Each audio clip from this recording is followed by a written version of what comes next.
Have you ever started an easy run only to watch your heart rate climb out of zone 2 even though your pace hasn't changed? Here's why it happens and what you can do about it. Do you ever wonder why your heart rate rises as you run?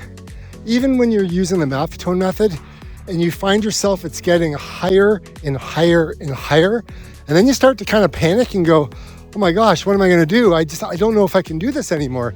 Like, what is wrong with me? Like, these are some of the things that I went through when I was using this method. So today I want to talk to you about ways that you can actually turn it around, what you can do, and the reasons why this happens to you when you're a runner. Looks like we found a camp. I think this is a kids club. Look, this happens to every Maffetone runner at some point. It doesn't mean you're broken. It just means we need to troubleshoot a little bit. Well, let's go for a run. So the biggest reason I find your body is trying to cool itself down, and the more you run when it's hot outside, the hotter you get. So your body's trying to regulate its temperature. And as it does that, it needs to move blood around your body, and it has to bring some of it up to the thin layer of your skin, so that way your body can just cool itself. It's not always fun seeing your heart rate rise, but that is one of those reasons in the summertime specifically where you start to see your Maffetone pace really slow down. Look, there's another reason, and it's dehydration. I know we don't want to hear you got to drink more, but it's true. You do have to drink more. Now, I don't really worry so much when I go out for a run and it's just a short, I don't know. If it's a 10K, I'm not too concerned. However, I know for me, once I get to about 5K, if I haven't been drinking, I can start to see things start to shift, start to change, specifically when it's hot outside. I can feel it. I know it's happening. And I just feel it all around. It's one of those feelings that you get and you're like, what's wrong with me? Why is my heart rate so much higher? Why am I going so much slower? And that is a very big point. So stay on top of that hydration. I know I like drinking a lot of coffee, maybe 2 cups a day, maybe 3. It all depends on what my day's like. I never used to be a coffee drinker, and that was until COVID. And then for some reason I got into it and it's kind of stuck. Now, if you drink coffee, I find after an hour, if I drink a cup of coffee before I go out for a run, and then it's like an hour later, I'll notice a spike in my heart rate only because I had caffeine, and it starts to kick in about an hour later.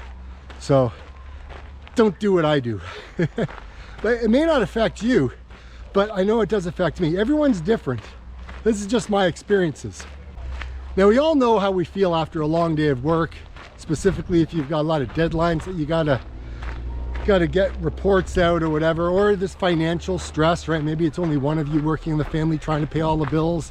Maybe you're unemployed. Maybe you just maybe you've lost all hope and you don't know what's going on and you turn to running and you want to improve as a runner. Stress, lack of sleep, big reasons why you'll find that your heart rate starts to rise when you're out on a run, specifically even when you're on an easy Maffetone run. Now, this one here, a lot of people don't want to hear it, but it's your lack of aerobic base. It's poor development of your aerobic base. As hard as that sounds to hear, it is very true. There's a lot of runners out there who are very fast, but they run in that red zone so much. But if you slow them down, or even if you're new or a mediocre runner like me or whatever it is, I find that when I started this whole process of running slow to get faster, building my aerobic base, running slow at the same low heart rate, I found over time it works. You kind of got to put in the reps, you got to do it, but it certainly does make a difference if you haven't developed that aerobic base. And developing that aerobic base can be different for everybody. You know, you may have to work at this for a year, 2 years, 3 years. You may have built an aerobic base after 10 years. But if you stop running for a while, your aerobic base starts to diminish. And that kind of sucks. So you have to pay attention to that. And that's something that I'm coming to terms with specifically these days right now. So how do you fix these mid-run? So how do you fix it? How do you fix the fact that you are running slow and yet your heart rate still keeps rising? Well, one of the things that you can do is slow down, right? You don't need to run the whole entire time that you're out for your run. You can walk. It's okay. Slowing your pace down is one aspect, but then going a step further and actually walking is another. Again, you got to be humbled to do it. You have to have be able to squash that ego. But trust me, if you do, you will see results. Now, these short rest breaks that you take when you're walking, you just want to reset the heart rate. You want to bring it back down, because it's only going to be for, you know, maybe about 20 seconds, maybe 30 seconds. But you will slow down, and when you do, at that point, you can kind of take it all in. Your heart rate is now lower, and then you get out and do it again, right? And then when it starts to rise again, you slow down, repeat, rinse, and the whole cycle goes all over again, right? That's how you can get through those runs, right? Specifically, if you're going over, you know, hills, right? Hills and Maffetone running sucks. Specifically if you want to run the whole time. It's not going to happen, so you do have to slow down. I want you to reframe your mind, right? You can start to get frustrated, you can start getting pissed off, but you know, it's not going to help, right? Your aerobic base is what it is. If you're not happy with it, then you have to work at improving it. But don't get down on yourself because that, you know, is going on. It's just the reality of the situation. If you don't like it, then you have to improve it. And to improve it, you have to put in the reps. You got to do the miles. So now that we talked about how you fix things mid-run, how do you fix things on a long-term basis when it comes to using the Maffetone method? I think I lost the trail. I am so not in Kansas anymore. All right, let's stop for a second. I'll talk to you about some of these reasons. You have to train consistently using the Maffetone method. You have to stay in that zone. Now, if you don't know what the Maffetone method is, if you don't know what I'm talking about, take the number 180 minus your age, and for every run that you do, that is going to be your heart rate that you're going to be running at for all of your runs, for a long period of time. For every single run you do, run at that heart rate. And don't worry about pace. Go out there for half an hour, 45 minutes, an hour, right? You can train by time instead of distance, and then keep it at that heart rate. And trust me, when you are consistent, it actually works until it doesn't. And then you can go watch the other video that I just posted the other day, and I'll link it at the end of this video. If you're going to be using the Maffetone method as your running training method, then the thing that you have to do when you're in hot climates, you have to recalibrate. You have to reset your expectations differently than what they are, because it ain't going to work if you don't, right? If you think every time that you go out, you're going to be able to run when it's like 90 degrees, 80 degrees, even 75 or 70, it's hot, you're going to be slow. Set your expectations, because otherwise you're going to quit, and then you're not even going to give it a chance.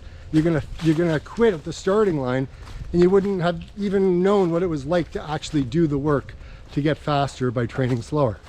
Hydration and fueling strategies are also important for long term, right? You want to take the water bottle out, you want to take your electrolytes, you can mix it with Tailwind, you can mix it with whatever product that you use, but train with it.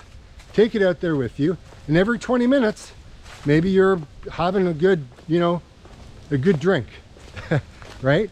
Maybe that's what you're going to do. Or maybe you get really hydrated, you know, the day before that you go for your run, Maybe you are hydrating if you're like throughout the day and then when you run at night, but even in the morning, right? Staying hydrated before you go to bed, like making sure that you're good to go. And then in the morning, having a big cup of water or whatever it is before you go out, super important, because if you don't, you will see your heart rate suck at some point and you'll get frustrated. Sleep and recovery habits. Look, it's not rocket science. Get at least 7-8 hours sleep. Try to sleep well, maybe set up a routine, create it as a habit, because if it's a habit, you will continue to do it. So if you find your heart rate drifting up isn't failure, listen, man, it's feedback. Learn to listen and to build your fitness the right way. Drop your comments below with your #1 takeaway from this video. Or maybe, pipe in here and, give me your opinion on what you do to lower your heart rate when you're in mid-run or long-term strategies. Love to hear it. Look, I'm no expert. I'm just a mid-pack runner. My name's David, and I've run an ultra marathon. I've run some half marathons, lots of 10Ks, 5Ks. Been using the Maffetone method for years now, and I have been running on and off. Haven't been running the whole entire time. So if you look on Strava, you'll see I'm all over the place. I think it's time for me to continue on my run here.